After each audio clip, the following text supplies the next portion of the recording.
Welcome to the Money Watch Show. It is Sunday, October 26th. And yes, you're in the heart of football season. Yes, the NHL has started. Yes, there is a World Series going on. But more importantly, it is open enrollment season. Cue the groans. I know, it's terrible. And, you know, there are so many times where people are just saying, like, I'm just going to do whatever I did last year. I can't deal. This is not a time to do that. These prices that you are paying for health insurance, they are going up, up, up. So, by the way, I'm your host, Jill Schlesinger, CBS News business analyst and a certified financial planner. And I am joined by Mark Talercio, my co-host, also certified financial planner. Mark, the open enrollment anxiety is taking on a new level this year because people are freaked out about how much this is really starting to cost. Well, like you said, the prices are going up and they're not coming down.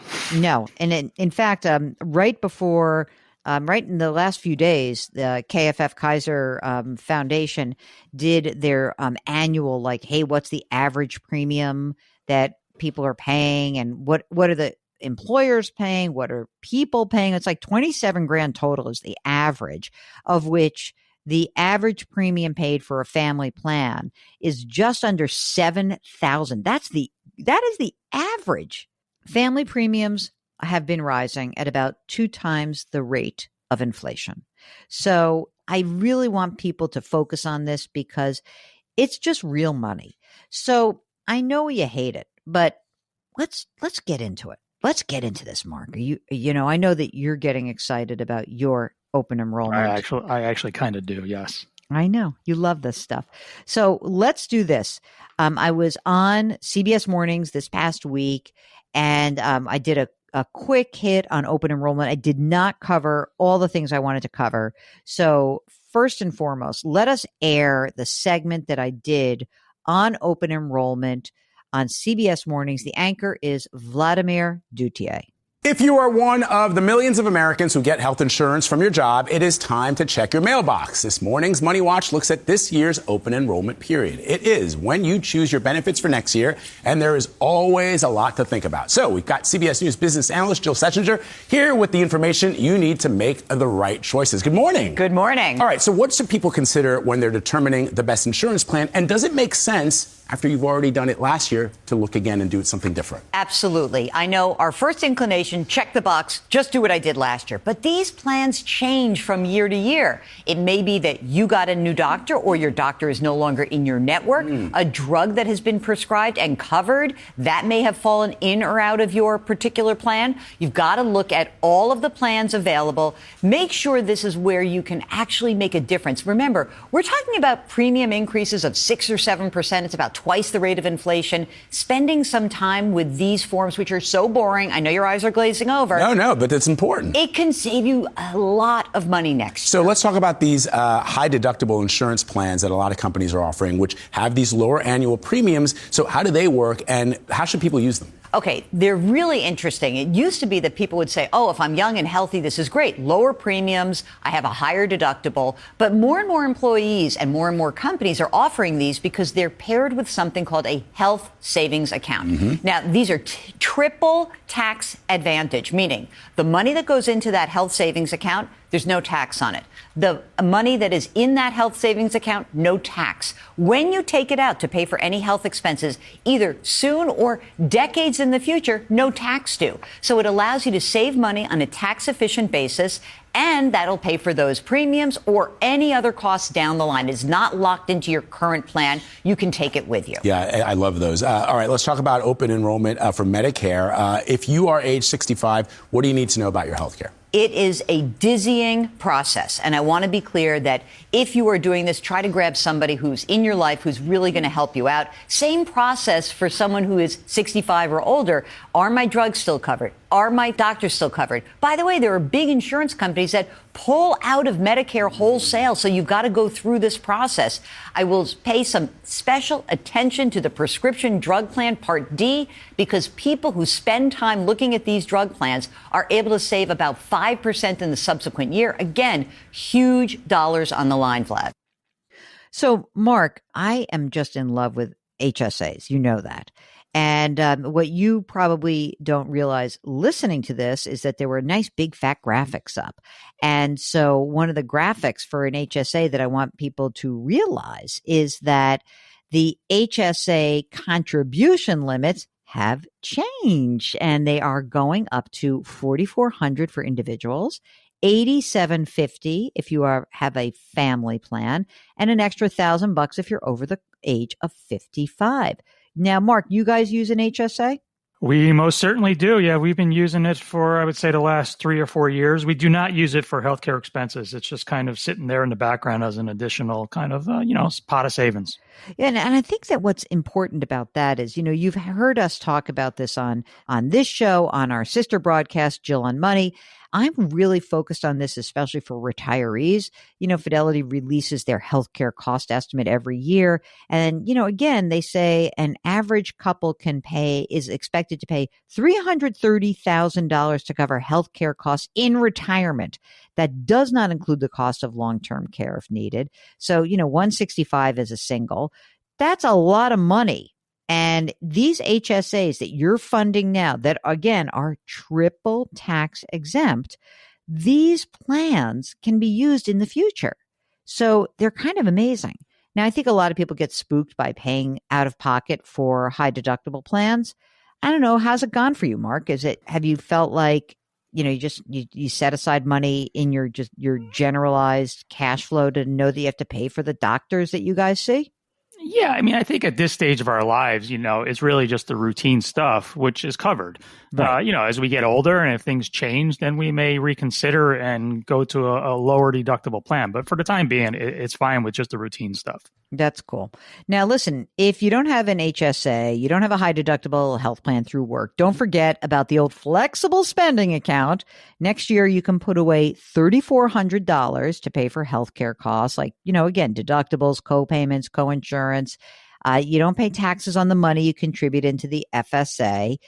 You generally have to use the money in an FSA within the plan year, but your employer may give you a grace period of an extra couple of months and may actually allow you to carry over that $680 into the following year.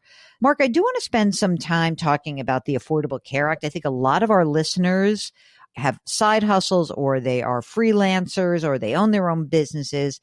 And, all of a sudden, there's now 24 million people that are covered by the Affordable Care Act. And as we speak, with the government shut down, a lot of these people are a little bit in limbo land, because remember that this government shutdown really is focused a lot on the enhanced premium tax credits of the Affordable Care Act. What is that, you ask? Okay. The Affordable Care Act comes out, during the Obama administration. And they say, well, to help people who have low incomes pay for this insurance coverage, we as a country will be offering tax credits. So what the tax credit was designed to do was to help people who have low or moderate income afford health insurance. Okay. So the size of the tax credit was based on a sliding scale. There was an identified problem in that a lot of people who were, again, self-employed, side hustlers, people who lost their jobs when they were like 55 and paying for insurance, a lot of those people needed more help. And so during the Biden administration, there was something called an enhanced premium tax credit. And those enhanced tax credits are going to expire at the end of this year. And the thing that you have to understand is if those tax credits expire, a lot of people who are currently covered by the Affordable Care Act, they may get a smaller tax credit. By the way, there are other folks who are going to lose eligibility altogether. And so the Affordable Care Act, which is opening in just days on November 1st, we don't know what the tax credit's going to be. I would assume that The enhanced tax credits are going away, so you can plan. There aren't a lot of great options. I was researching this in advance of this November 1st, open enrollment for the Affordable Care Act. And I thought, okay, let's say you lose a chunk of money from the tax credit. Now, maybe it's going to cost you like $200 a month extra, which for a lot of people is real money. Now, what you could do is choose a lower cost plan, right? So if you have a platinum plan, you could go to gold or silver. If you have silver or gold, maybe you'd go to the lower cost bronze plan. That has a lower premium. By the way, they also have higher out-of-pocket costs when you go down. Other folks are just going to have to absorb it. They say, I'm going to budget for it. I think my big fear is, and this is also the fear of health economists, is that healthy people will drop out of the Affordable Care Act program. Now, let me talk about why that's the worst idea for you, because you don't know when something bad's about to happen. And, this sort of harkens back to my early career days when people were like, I just have a job for the insurance. I think we're back in that kind of mentality, but it's just a bad idea because, we know that from data, when we look at why are bankruptcies caused, they're usually caused because of a healthcare emergency. That's really the most common reason for a big financial problem like a bankruptcy. Now, the health economists, they're freaked out because if healthy people drop out of the program and you have a pool of people who are inclined to use it because they know they have underlying conditions, it makes the existing program more costly over time. And that means that premiums will rise by even more. You need those healthy people in there to keep those premiums low. Anyway, it's a tough one. Okay, Mark, it's open enrollment for Medicare. Are you excited? You're not 65 yet, are you? You just act like it. I love that. I was talking about this with my mother. Oh my God, she is flummoxed by it. Medicare 101 right now, okay? There are 4 parts. There is hospital insurance, which is part A, medical insurance, that's part B. If you turn 65, you must sign up for A and B. That's the deal, no matter what. Now, then there are these other parts. Medicare Advantage, these are the plans that kind of put together supplemental coverage with drug coverage into one policy. So Medicare Advantage. And then there's a separate Part D plan, which is just prescription drugs. So a few things to keep in mind is that from year to year, these plans change a ton, actually more than even employer plans. So you can have parts of the country where an insurance company can be like, yeah, we're no longer in Medicare anymore. We're done. And that really leaves people holding the bag. So you got to really look through these programs. But the other thing that happens with this is that these plans and the insurers every year change the scope of their benefits, their cost sharing, so how much money you have to pay out of pocket, the services and the drugs that are covered, and of course, those provider networks, whether your doctors are in it or not. So please pay attention to this. This is incredibly important. Also, if you need financial assistance or you or your family needs, someone in your family needs assistance to pay for coverage through Medicare, there are Medicare savings programs which are administered through state Medicaid agencies. Your income and resources must be below a certain limit to qualify, but that is something to keep in mind. Mark, have I now gotten everybody to be like, oh, why do I have to do this? This stinks, doesn't it? It does. It's so much more complicated than it needs to be. I know, but this is where we are. So don't blow it off. There's real money on the table, thousands of dollars every year. And if we're all complaining about everything costing more and we have a chance to actually spend some time and make that number go down for next year, please, let's do it. Hey, if you've got a question about open enrollment or you've got a question as the Affordable Care Act, the details start to come out, get in touch with us. Go to JillOnMoney.com. Click the Contact Us button, write us a note, and if you want to join us live, check the box. Mark will do everything else. Hey, don't forget to sign up for the free weekly newsletter. It comes out every single Friday. Mark does such a good job with that. You can subscribe to us on the Odyssey app or wherever you get your podcast. Mark Talercio is the co-host, executive producer, and king of all things web here, and we drop our episodes every Saturday and Sunday. We ask that you do something nice for someone else today.